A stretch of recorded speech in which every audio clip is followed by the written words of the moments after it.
All right. My name's Tucker Miller. I'm an independent crop consultant from Mississippi. I think my title is in the book is a little different from what it is here. I'm going to talk about some of the best management practices in soybean production. I've spoken at this conference like for 13 years, and it's been on cotton every year. So I've moved over into soybeans, and I've made maybe a whole lot more experts out here than me. But we'll go through this deal and we'll see how it works. The first thing we do in soybean production as a consultant or as a farmer, we try to pick our varieties. We go with yield potential, and we do a lot of on-farm trials. We look at the maturity group that fits our area. We look at disease resistance, whether it be frog eye or whatever other diseases we might have. Look at the ratings that these varieties have.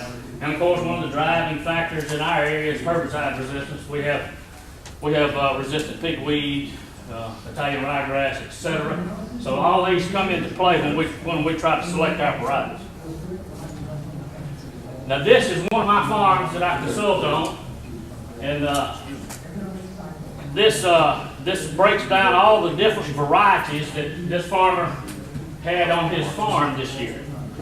If you look at in the yield up top is the yields that these varieties produced, and he always plants a good many different varieties just to test them on his farm. And this is one of the things that we do in a lot of our areas. And you can see that first one is an X6. That's one of the new dicamba tolerant varieties. Yielded real well for us. So we're looking forward to putting that in our system. You can see some of the other varieties. I'm not pushing any certain variety, but this is what we do on our farms every year, is plant a bunch of different varieties to see how they turn out. These are our best management practices that we as consultants and farmers go through.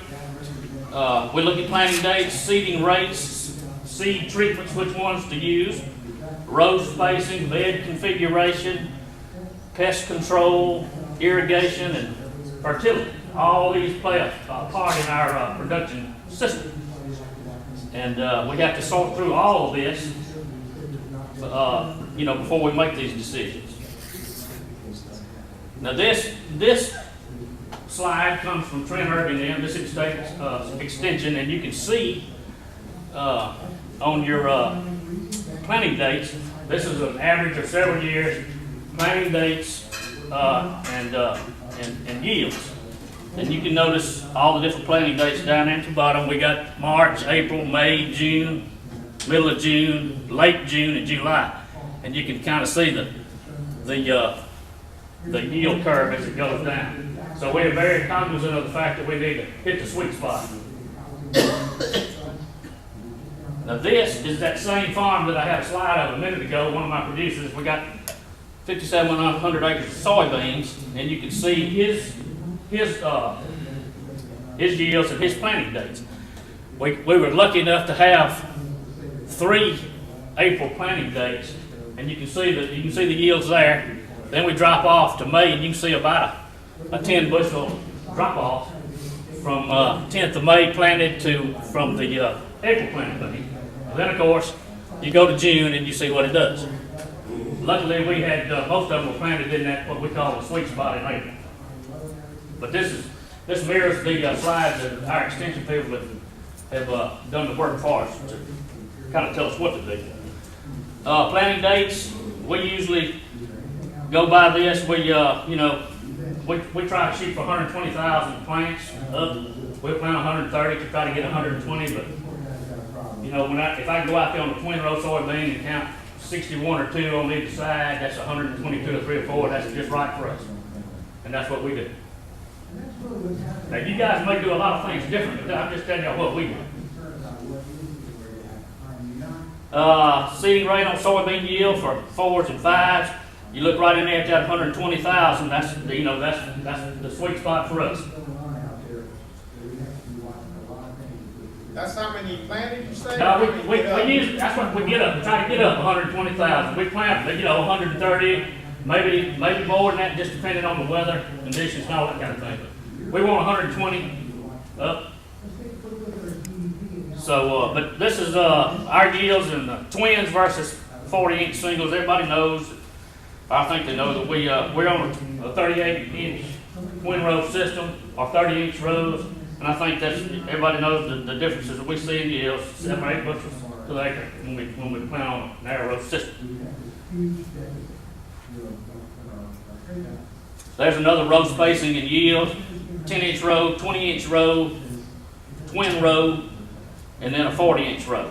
So you can see the differences.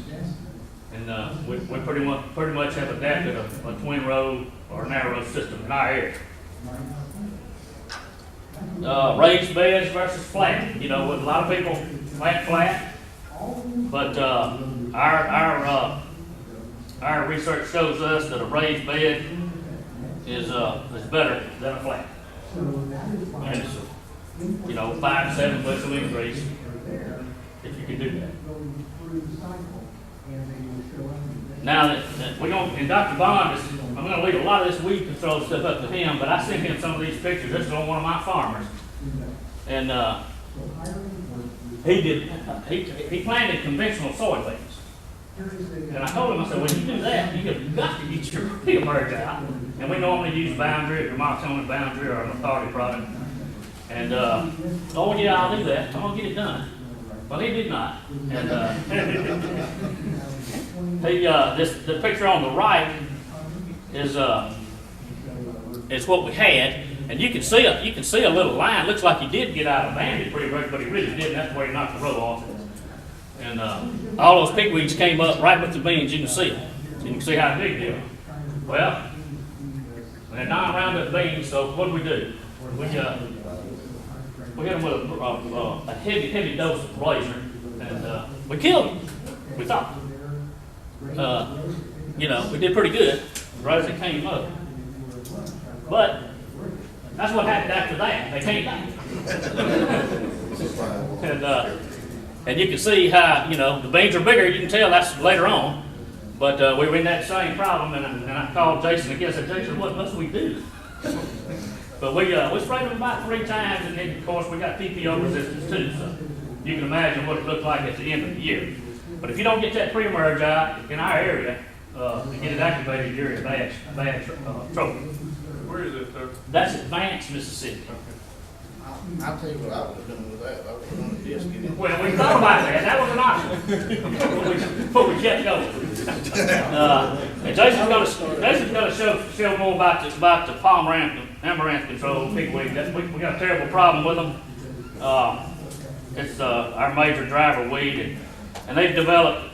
Jason has developed us some systems on what herbicides to use in each system, and we do that. We try to get a good burn down, a good pre-emerge out, a good early post, and then maybe another post, depending on the system we're in.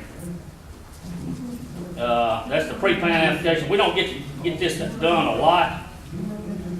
We do our pre-emerge, and like I said, most of our guys use boundary or Moxone or some sort of authority product, and Moxone and Group 15. So you've just about got to do that in our area and hope you get it activated.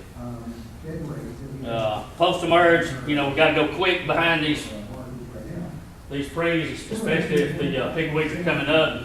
We try to apply 7 to 21 days. I think 21 is maybe stretching it, but 7 to 10, 2 weeks after planting, you know, and all the different factors are involved. The situation you may be in, you may have a good activation and not much trouble, or you may have not gotten it activated and you need to go in pretty quick. That's what we do. This is more up my line, insect management, but we have a lot of insects in soybeans that we have to deal with. Bollworm, corn earworm, some years not a problem, some years they are. And, you know, we're limited with insecticides now. We primarily diamide chemistry when we have to deal with these pests. Soybean stink bugs, all kinds of different species. The red banded, I know Hank and him have had them bad in Louisiana. He came and talked to us at our Mississippi meeting, and we're hoping that this thing doesn't really come up as far as we are, but we're geared up for it. It's a bad pest. Have to control it quite often. So we're hopeful that we don't have this thing, but we're learning more about it. Stick bug, damaged seed, always have to worry about that. Defoliating caterpillars, loopers.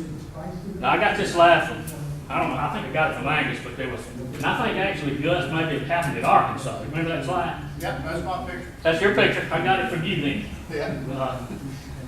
But late season loopers, defoliating caterpillars, the consultant came to the farm and said, look, you got loopers pretty bad, you need to go treat these things. And he said, well, I don't really think I need to.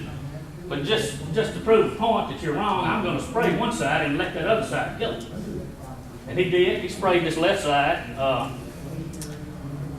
I can see it better on my computer than y'all can, maybe, but they defoliated that right side and look at the yield difference. It was too early to let the leaves be taken off. Disease management. I don't know if I got a slide on that or not. There it is. And I don't have a whole lot of disease management slides up here. That's a picture of frog eye leaf spot everybody knows. Tom Allen's here. He can tell you a whole lot more about diseases than I can. We do have frog eye quite severely in our area on occasion. Last year we didn't have much at all. The year before that it was really terrible. And when we select our varieties now, we look for a good frog eye rating. And a lot of the newer varieties have gotten better as far as frog eye ratings far. So we feel a whole lot better than that. We didn't have to treat frog eye hardly at all last year. We did not have much coronets leaf spot like some people did. We had it bad in cotton, but in my area, not too bad in soybeans. Taproot decline, one of the diseases that Dr. Allen in our area has learned about, and they still don't know everything about it. I don't know whether they've even isolated the organism, or if they have, they won't tell us what it is. But we have taproot decline. A lot of soybean diseases that we need to be aware of and probably learn more about and get into a fungicide program if we need. But that's all I'm going to say about diseases. So we're going to talk about fur irrigation priorities. This is something else I'm just going to touch on lightly. Dr. Kreutz is here. You heard him talk at the luncheon. This is one thing that we've got to do in soybeans as well as anything else when we irrigate. We need to computerize hole selection, surge irrigation, soil sensors. All these things come into play. You can save money and time and still make the same yields, if not better. We've been working on with Dr. Kreutz for several years on our farms and doing this. I'm gonna go through this because I really don't know what all that means. But he's got it broken down, and y'all saw this slide I think at lunch, where he's using less water, making a little bit more yield and a little bit more return and saving 30-35% on his water use. So this is something that we need to do and be aware of. There's another slide that he had. I had too many of these in there. But to improve our irrigation and water use efficiency, these are things we need to do. Pipe planter, surge irrigation, soil moisture sensors, planting date, maturity group, row spacing, all these things go into play when we're telling our farmers what we need to do as far as planting a soybean crop. This is what I did. I made my farmer keep up with everything. This is back on this same farm that I had some other slides on. I said, you keep up with your methods of irrigation, whether it's pivot flood or he's got some that he runs a pivot and he flood irrigates his corners. You know, he keeps it going, and then dry land. So you can see the yields here. There's not much difference at all between his pivot and flood, and then his combination. The yields were a little higher. 25% of his acreage was like that, and then of course dry land. You can see, 15, 20 bushels difference from irrigation and dry land. But that's what we kept up. Those are the facts on this farm that we were dealing with. Now, let's talk a little bit about fertility. And And we've been making good soybean yields, and I know y'all have too, 60, 65, 70 bushel average. This farmer that had that 5,700 acres averaged 69 bushels per acre on the whole thing this past year. And by doing that, you can look and see what 1 bushel of soybean contains when you're talking about nutrients. Now, when that truck leaves the field with those soybeans, that's what he's hauling off. He's hauling off. Flick it, sucker. Do what? Flick it. Flick it. Is there another one under there? Oh yeah. You can tell I'm not computer savvy. Turn your mic off. Sir, Hold your mic so we can hear you. I ain't got a mic. Well, up there, you got a microphone up there? Okay. All right. It's loud over there, okay, y'all hear you. Fighting fire with fire.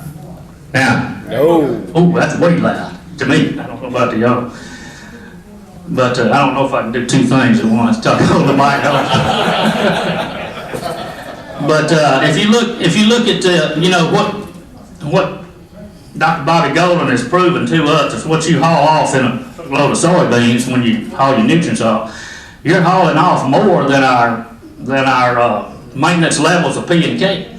So if you don't go in and fertilize, well then the next year, and Bobby, I don't know if I got that next slide or not, but